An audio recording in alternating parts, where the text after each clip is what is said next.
Cece ya, aku kok sepertinya sudah tidak membutuhkanmu lagi, ini si Koko mau aku taruh di asrama lebih cepat gitu. Waduh ini gimana? Padahal dalam hatiku ya teman-teman, waduh ini gimana kalau saya berhenti dari kerjaan ini.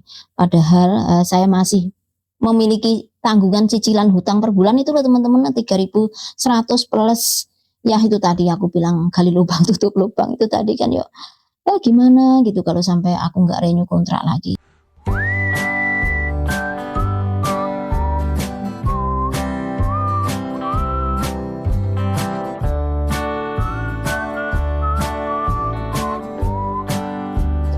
Hai teman-teman, selamat sore dari Amerika Utara. Assalamualaikum warahmatullahi wabarakatuh. Apa kabar kalian? Semoga dimanapun teman-teman berada senantiasa dalam lindungan Tuhan Yang Maha Kuasa, diberikan kesehatan juga, rezeki yang melimpah, pokoknya yang bagus-bagus tak persembahkan untuk murek. Amin ya robbal alamin. Nah, sebelumnya saya mau mengucapkan juga terima kasih buat yang sudah mensponsori saya dengan hijab yang cantik ini ya. Terima kasih Nenek Nani dari Bogor. Semoga Tuhan membalas kebaikanmu. Amin. Nah, selanjutnya kenapa sore ini saya apa ya Rek ya, sudah berdandan rapi, berada di hadapan kalian seperti ini. Saya akan membahas salah satu komentar dari ya teman kita teman-teman ya. Komentarnya apa sih? Sebentar lur nih. Dari akun Nur Dinia, beliau berkomentar, Mbak Heti, next time pengen denger pengalaman Mbak kerja di Hong Kong. Majikan bagaimana, baik atau enggak? Pekerjaannya bagaimana Mbak di sana gitu ya. Terima kasih buat Sis Nordinia ya. Sebenarnya saya sendiri dari dulu pengen membahas masalah ini teman-teman, bukan masalah ya, soal ini. Gimana Rek ngomongnya? Sebenarnya dari dulu saya itu pengen membahas tentang hal ini ya, cuman ya dikarenakan kesibukan dan sebagainya, saya itu lupa sampai diingatkan lagi oleh mbaknya ini ya, pengen tahu bagaimana dulu pekerjaan saya di Hong Kong, bagaimana dengan majikan dan sebagainya ya. Nah, di sini saya akan menjelaskan dari awal mulanya dulu teman-teman ya, kapan sebenarnya saya memiliki niat ke Hong Kong dan sampai terrealisasi saya bekerja di sana selama 3 kontrak kerja atau selama 6 tahun. Saya awali dari waktu saya hamil Adel sekitar 8 bulan teman-teman. Waktu itu saya masih bekerja di Lemah Abang, di sebuah farmasi di Lemah Abang. Dan waktu itu ya saya tinggal dengan ayahnya Adel ya. Mendekati bulan ke-9 kita mudik ke Ponorogo karena memang saya maunya, saya itu lahirnya ditunggu ibu di Ponorogo gitu. Sebenarnya waktu itu saya itu belum resign dari kerjaan saya teman-teman ya, cuman cuti 3 bulan melahirkan gitu aja. Nah sekitar 30 hari sampai 40 hari setelah Adel lahir, aku mulai membuka ya diskusi atau obrolan dengan ayahnya Adel ya. Aku bilang, ini gimana ya, apa kita balik lagi ke Jakarta sama-sama bekerja di sana. Tapi kalau aku kalkulasi gajimu plus gajiku itu kayaknya kok cuman cukup untuk satu membayar kontrakan, kedua untuk susunya anak, pampersnya anak. Ini kok sepertinya untuk makan juga ya teman-teman, sorry. Ini kok sepertinya aku nggak menemukan celah buat kita nabung gitu ya. Kalau ya namanya orang hidup itu harusnya punya emergency fund atau tabungan dana darurat ya teman-teman ya untuk jaga-jaga karena ada bayi, ada anak. Kalau anak sakit, kita bisa bawa ke dokter kalau punya duit kan begitu ya teman-teman. Cuman waktu itu ayahnya Adel bilang, udahlah percaya saja anak juga punya rezeki sendiri, insya Allah dipermudah. Yang penting kita usahakan berdua kita di Jakarta, di Bekasi gitu ya. Cuman ya tidak mengurangi rasa khawatirku, tetap aja aku nggak ada keinginan untuk balik lagi ke tempat kerjaanku waktu itu. Dan ya benar, aku akhirnya telepon bosku di sana ya, maaf aku nggak bisa balik. Untuk sementara ini aku nggak bisa balik ke sana lagi gitu, dan alhamdulillah si bos juga mengerti ya sudah. Nah itulah pertama kali saya itu kok ada keinginan niat untuk keluar negeri. Saya bilang, gimana kalau saya keluar negeri? Terus ayahnya adalah, nggak usah, buat apa ke luar negeri, udah di sini aja diusahakan berdua gitu ya. Ya tetap aja seperti itu teman-teman, tapi wong saya itu orangnya yo agak keras kepala gitu ya, keras kepala. Jadi eh ya akhirnya beliau ya, ya sudahlah terserah kamu aja gitu. Akhirnya ya itu, saya berunding juga dengan ibu, bapak ya, gimana Bu kalau saya titip Adel dulu ya, titip Adel dulu dan saya bekerja di Hong Kong, nanti biar ayahnya Adel balik ke Jakarta dan bekerja juga gitu, sama-sama kita mengusahakan gitu, dan ibu juga mengerti. Ya sudah, kalau memang niat kalian seperti itu, ibu bisa membantu dengan ya menjaga Adel gitu. Jadi ya singkat cerita seperti itu teman-teman, akhirnya kita saya ke PT ya, PT-nya ada di Pandaan Pasuruan sana. PT-nya bagus teman-teman. Untuk mbak-mbak TKW yang berpengalaman ke luar negeri tentu tahu ya, saat kita tiba di PT sebelum ada pelatihan, training dan sebagainya, kita kan harus atau diwajibkan untuk check up atau medical check up dulu ya teman-teman, memastikan bahwa fisik kita fit, kita nggak punya penyakit, baru diterima di PT dan bisa di training, mengikuti pelatihan dan sebagainya. Dan waktu itu ya di sini teman-teman ya apa ya, kerasa banget aku itu mendapatkan apa ya, kendala gitu ya. Nah gimana tidak, saya itu medical check up 3 kali gagal loh teman-teman. Medical check up pertama unfit, check up kedua unfit, check up ketiga juga unfit. Aku itu sampai frustasi, ini kenapa ya kok selalu gagal, padahal aku niatku ya untuk anak, untuk keluarga kecilku. Itu yang aku tanyakan pada diriku sendiri, kenapa ya. Dan aku juga dipanggil kantor waktu itu ya, Heti, itu medical check upmu 3 kali itu unfit, terus bagaimana solusinya? Aku kasih kamu cuti 1 minggu untuk memulihkan dirimu ya, biar nanti kalau kamu balik ke sini lagi medical check up-nya fit. Ya udah, aku dikasih cuti 1 minggu, aku gunakan untuk pulang. Tapi aku pulangnya nggak ke Ponorogo teman-teman. Aku pulangnya ke tempat suamiku di Jakarta, itu ke tempat ayahnya Adel waktu itu di Jakarta. Ya mungkin yang bikin aku nggak fit atau belum fit ini ya dari segi medisnya barangkali, karena memang masih 40-50 harian sehabis melahirkan. Jadi ya barangkali ada darah kotor dan sebagainya.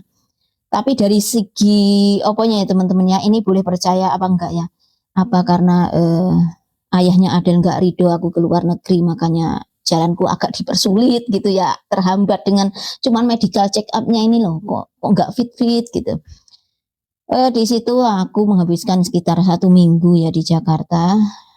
Dan ya kita berdiskusi tentang ya ikhlaskan aku lah, aku mau ke Hong Kong, tolong aku gitu.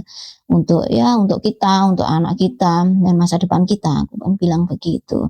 Terus akhirnya beliau juga luluh di malam terakhir gitu ya. Ya udahlah kamu ke Hong Kong gitu ya. Saya coba ikhlaskan gitu.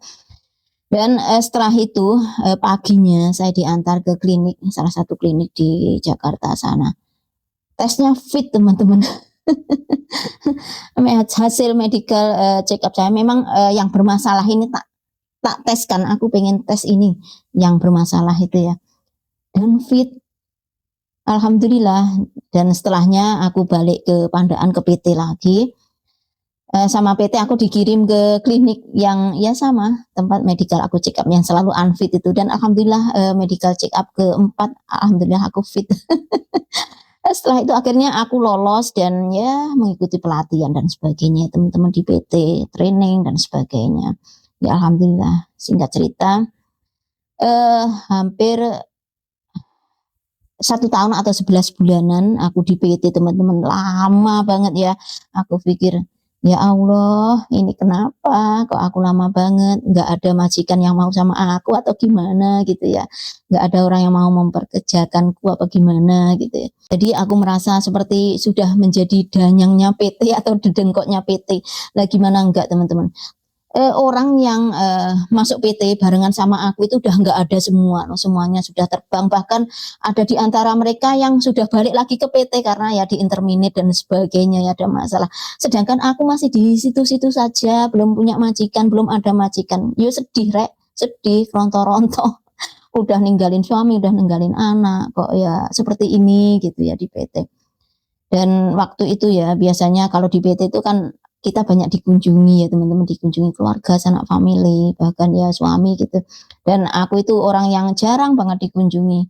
Ya aku nggak mempermasalahkan, ayahnya ada juga jauh dan orang tua aku juga ya, barangkali ya sibuk ngurus adel, aku sendiri nggak komplain teman-teman. Tapi ya memang ya sekali dua kali almarhum bapak itu yang jenguk ke PT dan suami juga ya, yang jenguk teman-teman ya, sempat jenguk juga di PT, alhamdulillah. Ya jadi waktu itu ya baik-baik saja semua juga, ya baik.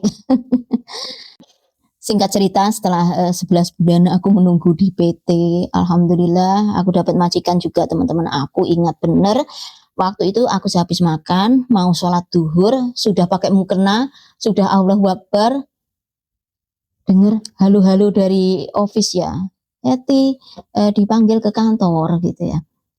Aku merdek, langsung tak lepas mukena aku teman-teman, aku lari ke kantor. Dan, iya memang bener, sama saya lupa siapa namanya ibu itu ya, "Eti, kamu dapat majikan," gitu, "menjaga anak berkebutuhan khusus, disabilitas," gitu ya. "Kira-kira kamu mampu nggak? Kamu mau nggak?" Lah kok masih ditanya, "Mau nggak toh Bu? Saya itu udah menunggu 11 bulan lamanya." "Yo pasti mau," gitu. "Oh ya sudah, saya kan cuman memastikan kalau kamu sanggup apa enggak, atau kamu mau apa enggak, ya sudah kalau mau tak fikskan," gitu ya. Jadi alhamdulillah teman-teman ya, siang itu ya Allah aku seneng banget Rek, akhirnya aku laku Lur, laku untuk babu. Akhirnya ada juga yang melirikku teman-teman yang untuk bekerja, yang ngosek WC dan sebagainya. Ya alhamdulillah dan, setelah siang itu visaku cepet turun teman-teman ya, sekitar 3 minggu atau berapa ya itu turun dan alhamdulillah aku, terbang ke Hong Kong. Ya itu teman-teman ya awal mula aku ada niat ke Hong Kong sampai di PT itu tadi. Dan, apa, setelah sampai Hong Kong kan biasanya kita ditaruh di agensi ya, itu yang menjemputku adalah, Dadai atau Nyonya, Nyonya Lisa namanya, Nyonya Lisa. Dan beliau, aku masih ingat ya siang gitu, beliau nge-push stroller, baby stroller. Ternyata anaknya juga masih seumuran dengan Adele teman-teman waktu itu, yang anaknya yang kecil loh, yang bukan anaknya yang, berkebutuhan khusus ini. Kalau yang berkebutuhan khusus itu anaknya yang nomor satu, ini ada anaknya lagi nomor 2 yang, eee, dari hari ke hari kan aku perhatikan, aku tahu ternyata ini anaknya yang kedua itu kok ulang tahunnya sama dengan Adele, dari tanggal lahir, dari bulan lahir, dari tahun lahir, sama dengan Adele teman-teman. Aku tuh sampai bengong, ini emang kebetulan atau rezekiku ya, aku meninggalkan anak di Indonesia, sekarang aku dapat anak di sini, meskipun ya anak majikanku tentu saja, tapi kan yo nanti bakalnya aku yang merawat gitu ya teman-teman. Jadi membuatku ya naluri seorang ibu teman-teman, nggak begitu keronto-ronto sudah meninggalkan anak gitu ya. Tahu keronto-ronto teman-teman, nggak begitu sedih gitu loh, sudah meninggalkan anak di Indonesia dan harus kerja di Hong Kong. Karena ya kalau namanya anak kandung nggak terganti, cuman kan yo setidak-tidaknya ada pelipur laranya ya anaknya majikanku itu. Jadi ya seperti itu teman-teman dan ya alhamdulillah untuk, bosku, alhamdulillah baik banget. Ya namanya saya ini ke Hong Kong memang, eee, apa ya, niatnya kerja dan di PT juga kita sudah digembleng untuk bekerja ya teman-teman ya. Pertama kali tiba di rumah majikanku, di rumahnya Nyonya Lisa ini aku udah pokoknya excited akunya, aku ngepel, ngusek WC gitu ya dan beliau malah komentar seperti ini, "Hetty, kamu baru saja dari Indonesia, lebih baik ya, buat istirahat dulu hari ini, kamu nyapu ngepelnya besok aja," gitu. Batinku, "Kok baik banget ini majikanku ya, ngertiin gitu loh kalau aku tuh capek barusan dalam perjalanan panjang dari Indonesia gitu." Beliau ngertiin gitu, "Nggak apa-apa Daday, aku kerjakan," gitu. Ya alhamdulillah teman-teman ya seterusnya ya baik dan, aku ya menjaga itu, menjaga si si Tole, aku manggilnya si Tole itu Brian namanya, itu saat aku datang berumur 9 tahun. Ya ya sebenarnya kalau fisiknya normal teman-teman ya bisa jalan, bisa lari, cuman ya otaknya saja yang, bermasalah gitu ya, nggak jobor. Waktu aku datang itu alamatku di Hanghau teman-teman, deket Chung Kwan O kalau kalian, tahu Hong Kong ya. Di situ kita ada bukan kita sih, majikanku punya rumah kecil ya seperti rumah apartemen pemerintah gitu ya teman-teman, saya nggak tahu subsidi apa gimana ya, pokoknya kecil banget rumahnya. Di situ saya sampai 2 tahun, 2 tahun sebelum akhirnya kita pindah ke Tai Yat Seng atau City One deket Satin. Itu kita pindah di situ karena majikan membeli rumah baru ya lumayan rumahnya agak besar gitu ya. Itu di kontrak kedua.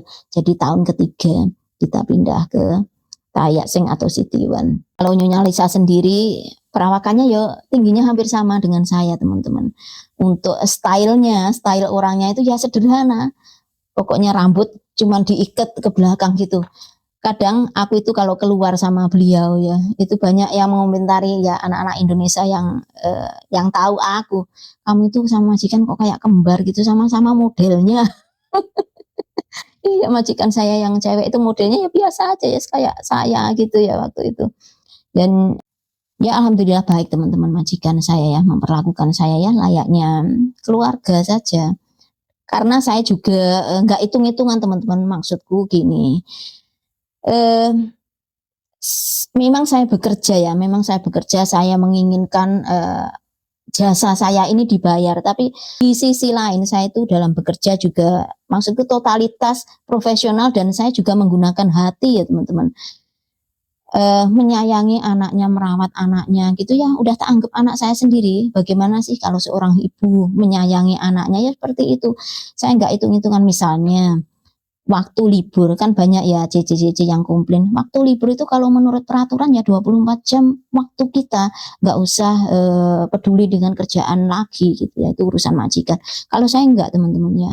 Jadi sebelum libur itu pagi itu, tetap saya, bangun jam 6, habis itu ya tak persiapkan apa ya, tak masakin, majikan tak masakin, lantai tak sapu, tak pel, terutama karena saya menjaga Brian ini ya, Brian ini kalau, saya tinggalkan tanpa pengawasan, siapapun, ini anak bisa keluar tanpa orang tuanya tahu. Kalau, hari Minggu, hari Sabtu Minggu kan biasanya kalau orang Hong Kong kan bangunnya ya siang-siang ya, pokoknya ya di atas jam 9, ya tak tunggu teman-teman majikanku, tak tunggu bangun dulu baru nanti aku berangkat libur, aku bilang gini sama majikan, "Itu Dadai, Nyonya," malah aku yang memperingatkan Nyonyaku, "Nyonya, itu jangan sampai Brian out of your sight, terlepas dari pengawasanmu ya, nanti kabur dia." Begitu aku keluar dari pintu ini langsung kunci pintunya, aku bilang gitu. "Iya Hetty, iya." Malah aku teman-teman yang menginstruksikan atau, mengingatkan majikanku ini, karena apa, aku pernah mudik ke Indonesia, Brian ini hilang, ucul, ucul Rek, ucul di mana. Terus waktu itu ya, saya nggak tahu kenapa waktu itu majikanku itu malah yang pertama ditelepon aku, padahal aku di Indonesia, "Hetty, Brian hilang." "Lah hilang di mana?" "Nggak tahu, hilang keluar rumah," gitu. "Ini sedang dicari, singsang," gitu, apa ya, suaminya majikanku. "Loh, lah kok yang ditelepon saya, loh saya itu di Indonesia, apa yang bisa saya bantu?" Aku gitu. "Kalau telepon Mbok ya telepon, apa ya, layanan emergency," gitu ya teman-teman maksudku. "Oh iya ya, oke tak telepon, layanan darurat," gitu. Baru seriously aku kadang mikir, malah telepon pembantunya yang sedang mudik di Indonesia, gimana ini gitu. Dan, alhamdulillah ketemu teman-teman, di mana? Brian itu ketemunya di 7-Eleven sedang makanin es krim tanpa bayar. Aduh, gitu ya, aku kalau inget itu ya waktu si Nyonya khawatir banget telepon aku di Indonesia. Emang apa yang bisa aku kerjakan dari Indonesia untuk menyelamatkan Brian atau mencari Brian? Nggak ada. Ya itu makanya aku kalau mau libur ya selalu nunggu majikanku bangun teman-teman. Udah tak masakin, semua sudah tak pel rapi, apa-apa sudah rapi, laundry juga sudah tak cuci, Brian sudah tak suapin. Sekarang aku mau libur. Nanti perhatikan anakmu, jangan sampai lengah gitu. Kalau enggak dia kabur lagi, aku bilang gitu. Iya, iya. Jadi malah nyonya itu mendengarkan aku teman-teman ya. Seperti itu. Dan juga waktu libur masih berkaitan dengan libur. Kalau teman-teman lain kan biasanya masuk ke rumah majikan tuh malam ya jam 10, jam 11 gitu dan memang majikan nggak ada hak untuk nyuruh kita melakukan apa-apa gitu. Tapi aku nggak teman-teman, kalau libur biasanya aku jam 5 itu aku udah balik. Ya keinginanku sendiri karena apa? Brian itu kalau sore mintanya jalan-jalan. Aku pikir kalau nanti nggak ada aku, paling ibunya sama bapaknya juga nggak ngajak dia jalan. Makanya jam 5 gitu, aku udah bawa oleh-oleh dari libur itu ya kacang ya apa tak bawa pulang, tak kasihkan. Nyonyaku itu mau teman-teman. Aku belikan apa-apa gitu ya dia mau ya makan oleh-oleh buat nyonyaku ya buat Brian gitu ya nanti Brian tak ajak jalan gitu. Aku saat bekerja sama keluarga ini, keluarga Nyonya Lisa itu aku juga nggak hitung-hitungan kalau libur aku harus pulang jam segini, berangkatnya jam segini enggak teman-teman. Makanya Nyonya Lisa sendiri ya sangat menyukaiku ya, karena ya barangkali ya karena itu ya. Seperti itu. Kontrak pertama habis, saya renew kembali kontrak kerja yang kedua. Pas di tahun ketiga itu saya mulai kenal bank teman-teman. Sebenarnya bukan keinginan saya sendiri, saya sudah jelaskan di video ini ya, saya ditipu oleh teman saya. Naifnya saya itu gampang percaya sama orang gitu ya teman-teman. Jadi ya barangkali apesnya saya dan bodohnya saya saja berniat membantu tapi ternyata ya endingnya malah saya sendiri yang sengsara. Saya harus mengembalikan sebesar pinjaman plus bunganya ke bank yang tempat saya meminjam uang tadi untuk teman saya.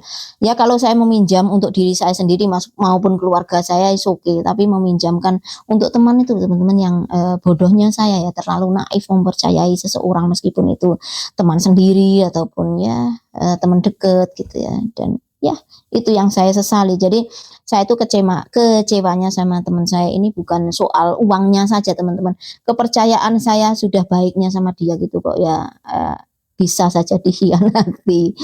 Itu awal mula saya mulai merasakan ada masalah dalam hidup saya ya teman-teman. Ya sebenarnya masalah yang saya ciptakan sendiri kalau seperti itu ya kebodohan saya sendiri. Cuman ya gimana ya udah terlanjur ya mau nggak mau ya kita harus membayar hutang-hutang kita ya. Jadi ya setiap gaji waktu itu ya 3.400 dolar Hong Kong, yang 3.100 saya cicilkan tiap bulan ke bank, sementara saya harus memikirkan anak saya yang di Indonesia itu, Adel itu, untuk beli susunya bagaimana itu ya. Ya orang tua saya banyak membantu juga teman-teman membelikan susu dan sebagainya, tapi saya tuh kok pekewoh nggak enak.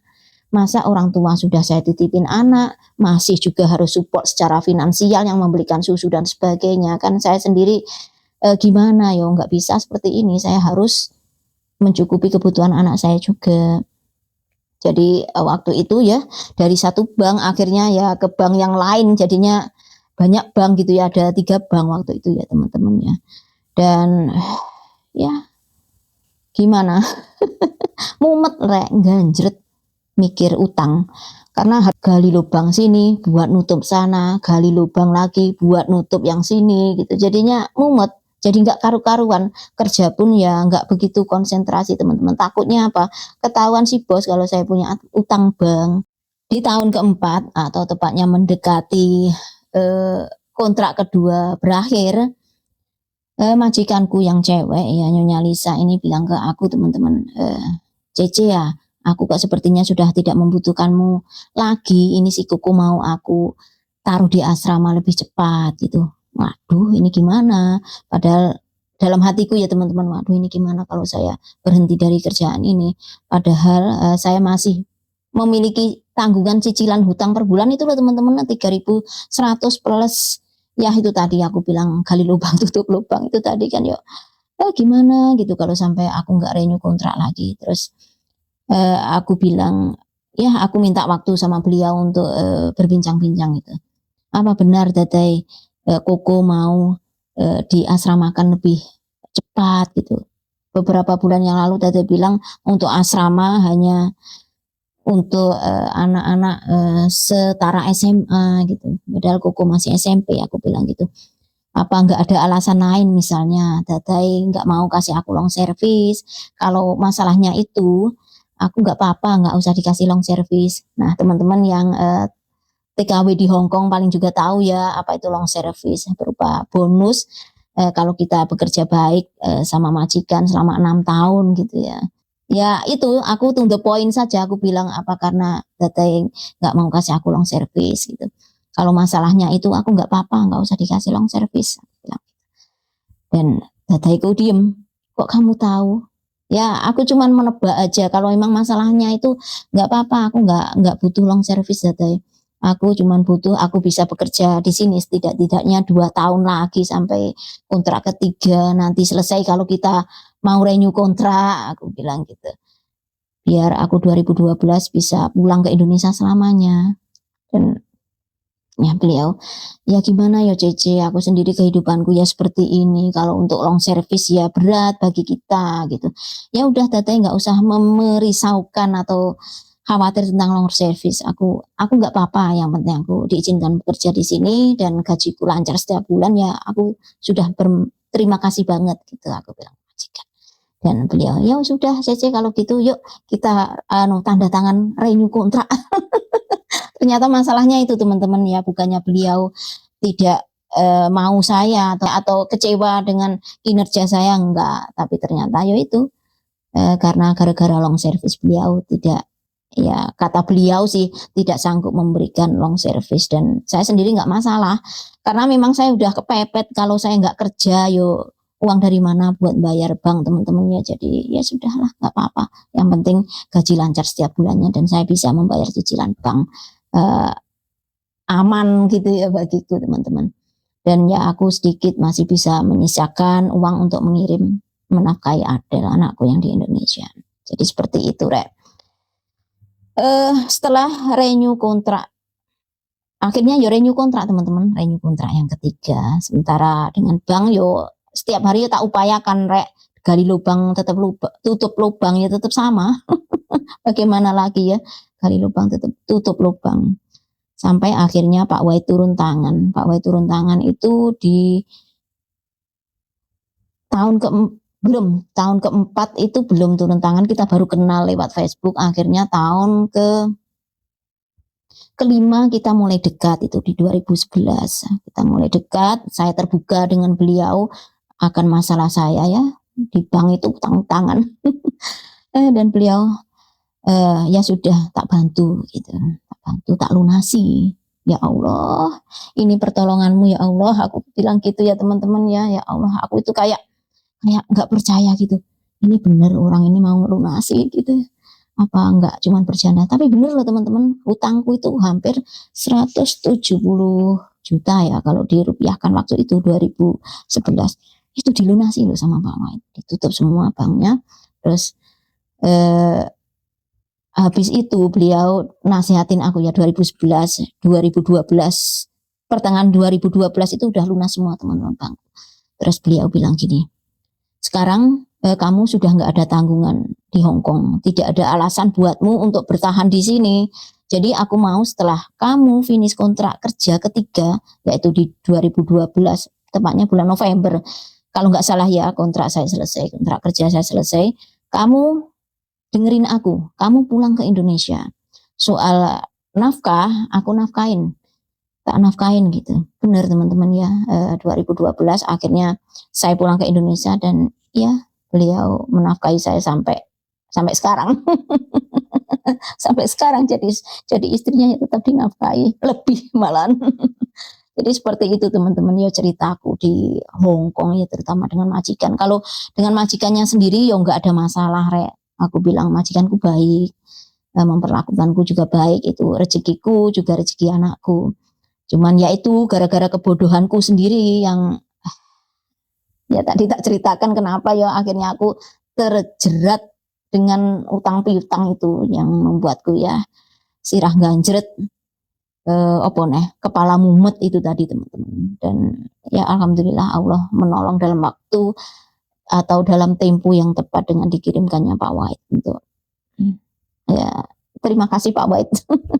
Di sini saya juga mengucapkan terima kasih terutama untuk keluarga saya, terutama ibu saya yang sudah rela meluangkan waktunya, tenaganya, pikirannya, duitnya untuk membantu saya menjaga Adele selagi saya atau selama saya di Hong Kong.